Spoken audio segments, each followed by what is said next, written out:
विमल बहुत परेशान था।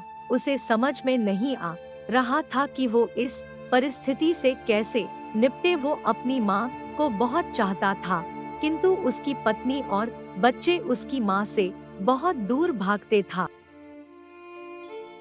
क्योंकि उसकी माँ की एक आंख नहीं थी, साथ ही उसकी कमर भी 90 अंश पर झुकी थी। वैसे वह अपना काम सब खुद कर लेती है, किंतु फिर भी वो उसकी पत्नी और बच्चों के लिए हमेशा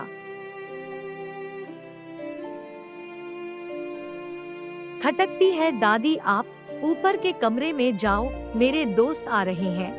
विमल के बेटे अखिल ने बड़े बेरुखी से कहा। पर बेटा, मैं तो यहाँ बहुत दूर बैठी हूँ। विमल की माँ ने बहुत प्यार से कहा। नहीं, आप उनके सामने मत रहो, वो मुझे चिढ़ाते हैं। अखिल ने जोर से डांटते हुए कहा। क्या हुआ अखिल, क्यों चिल्ला रहे हो? विमल की पत्नी कामनी ने किचन से ही आवाज लगाई। माँ जी, आप ऊपर चली जाओ, क्यों हम लोगों को लजवाती हो? कामनी ने बेटे का पक्ष लेते हुए कहा। बेचारी सरस्वती चुपचाप उठकर जीने के सहारे ऊपर जाने लगी। कमर झुकी होने के कारण उन्हें ऊपर चढ़ने में बहुत परेशानी हो रही थी, किंतु वो पूरी ताकत से ऊपर के एक अकेले कोने वाले कमरे में जाकर बैठ गई। देखो ना माँ, ये दादी यही ड्राइंग रूम में बैठी हैं और मेरे दोस्त आ रहे हैं। अखिल ने शिकायत भरे लहजे में कहा। विमल बाजू के कमरे से सब सुन रहा था। उसे कष्ट हो रहा था कि उसकी माँ को अपमानित होना पड़ रहा है, किंतु वो असहाय था। अगर वो कुछ कहता है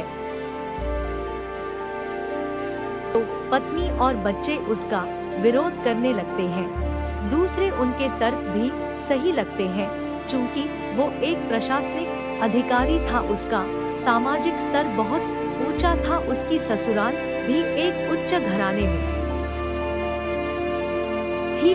वह चुपचाप इस तरह हर दिन अपनी माँ को अपमानित होते देखता रहता था। रात को विमल की पत्नी ने कहा, देखो जी, अब कुछ करो। कल कलेक्टर साहब की पत्नी आई थी माँ जी, अपनी देशी धुन धारा में उनसे मिली। मुझे बहुत शर्म आ रही थी बताते हुए कि ये मेरी सास है। मैंने कह दिया कि दूर की रिश्तेदार है, इलाज कराने आई है। विमल को रोना आ गया, किंतु फिर भी वह चुप रहा। उसे समझ में नहीं आ रहा था कि वो क्या करे। अपने बेटे की मन स्थिति को सरस्वती अच्छी तरह से जानती थी और बेटे को कोई कष्ट न हो, इसलिए वो हर बात को चुपचाप सह लेती थी। विमल बहुत उदास रहने लगा। एक तरफ परिवार और सामाजिक स्तर पर जीने की प्रतिबद्धता थी, तो दूसरी ओर माँ। आखिर माँ से अपने बेटे की यह हालत नहीं देखी गई। एक दिन उसने अपने बेटे से कहा, विमल, बहुत दिन हो गए हैं, मैं अपने गांव जाना चाहती हूँ, मुझे वहाँ पहुँचा दो। मेरा यहाँ मन नहीं ला रहा। किंतु माँ, वहाँ तो कोई नहीं है, तुम्हारी देखभाल कौन करेगा? विमल ने आश्चर्य से पूछा। हाँ, अरे सब गांव वाले तो हैं, और वो तुम्हारे मामा जी तो उसी गांव में रहते हैं, और फिर हम सारी व्यवस्थाएं कर आएंगे न। कामनी को तो जैसे मन की मुराद मिल गई हो। हाँ बेटा, बहुत सही कह रही है, सरस्वती ने लंबी सांस लेते हुए कहा। विमल जानता था कि गांव में माँ की देखभाल करने वाला कोई नहीं है, लेकिन अपनी पत्नी की जिद के कारण वह अपनी माँ को गांव छोड़ने पर विवश हो गया। माँ को गांव छोड़कर आते वक्त उसे रोना आ रहा था तथा अपनी बेबसी पर गुस्सा भी आ रहा था, किंतु परिवार, पत्नी और समाज ने उसके इन मनोभावों को दबा दिया और वो सुकून सा महसूस करने लगा। कुछ दिनों के बाद उसके चाचा, जो अमेरिका में रहते थे, आने वाले थे। जब विमल बहुत छोटा था उसके पिता जीवित थे तब वो भारत आए थे और उसके बाद वो अब भारत आने वाले थे। पूरा परिवार और आस पड़ोस बहुत उत्साहित था। अमेरिका से विमल के डॉक्टर चाचा आ रहे थे। डॉक्टर रमेश ने जैसे ही घर में कदम रखा, सबने मिलकर बहुत उत्साह से उनका स्वागत किया। क्यों विमल भाभी नहीं दिख रही, कहाँ है? डॉक्टर रमेश ने उत्सुकता पूर्वक पूछा। जी वो गांव में रहती है, यहाँ उनका मन नहीं लगा, कामनी ने सपाट लहजे में उत्तर दिया। डॉक्टर रमेश ने विमल की ओर देखा तो विमल ने अपनी आंखें झुका लिया। डॉक्टर रमेश सब समझ गए, बोले कल हम भाभी से मिलने गांव चलेंगे सब लोग। दूसरे दिन सभी लोग गांव के घर में पहुंचे। देखा कि सरस्वती को बहुत तेज बुखार है और वो पलंग पर असहाय पड़ी है। डॉक्टर रमेश दौड़कर सरस्वती के पास गए, उनके पैर छूकर रोने लगे। सरस्वती की ये हालत उनकी कल्पना से परे थी। वाह बेटा विमल, तूने तो नाम उजागर कर दिया। अपनी माँ की ये हालत देखकर तुझे तो शर्म भी नहीं आ रही होगी। डॉक्टर रमेश ने विमल को लगभग डांटते हुए कहा, नहीं देवर जी, विमल का कोई दोष नहीं है, मैं खुद गांव आई थी। सरस्वती ने अपने बेटे का बचाव किया, मुझे सब पता चल गया।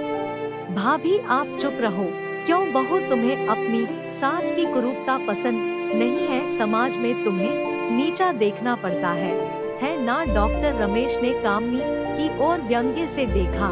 कामनी निरुत्तर होकर विमल को देखने लगी। आज तुम जिस सामाजिक स्तर पर हो वो इन्हीं के संघर्षों की देन है। और बेटा विमल, तुम्हें शायद मालूम न हो कि बचपन में जब तुम 1 साल के थे तब छत से नीचे गिरने के कारण तुम्हारी एक आंख फूट गई थी और तुम्हारी रीढ़ की हड्डी में भी समस्या थी। तब तुम्हारी इस कुरूप माँ ने अपनी एक आंख और अपना बोन मेरो तुम्हें देकर इतना सुंदर स्वरूप दिया था।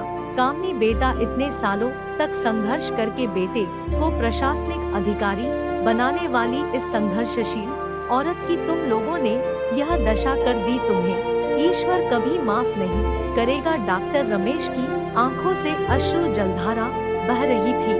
अब भाभी आप मेरे साथ अमेरिका जाएंगी, यहाँ इन स्वार्थी लोगों के बीच नहीं रहेंगी। डॉक्टर रमेश ने सरस्वती से कहा, विमल को तो काटो तो खून नहीं था। डॉक्टर रमेश जो उसके चाचा थे, उन्होंने जो राज बताया उसके बाद तो विमल को यही लग रहा था कि उससे ज्यादा पापी इंसान इस दुनिया में कोई और है ही नहीं। वह दौड़ता गया और माँ सरस्वती के कदमों से लिपट गया। माँ, मेरा अपराध अक्षम्य है, मैं जानबूझकर चुप्पी साधे रहा, आपका अपमान करवाता रहा। अब सिर्फ आप ही उस घर में मेरे साथ रहेंगी और कोई नहीं। विमल ने आग्नेय दृष्टि से अपनी पत्नी और बच्चों को देखा। कामनी को भी बहुत पश्चाताप हो रहा था, किंतु उसकी हिम्मत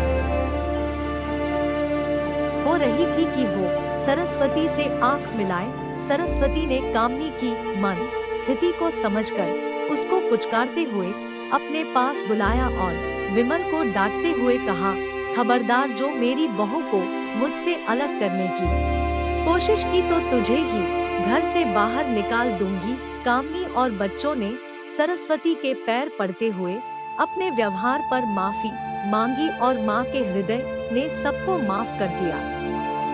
दोस्तों, अगर आपको ये कहानी अच्छी लगी हो तो वीडियो को लाइक, चैनल को सब्सक्राइब कर देना। आपके प्यार की हमें जरूरत है। मिलते हैं अगली वीडियो में। आपका दिन शुभ हो। Thanks for watching video.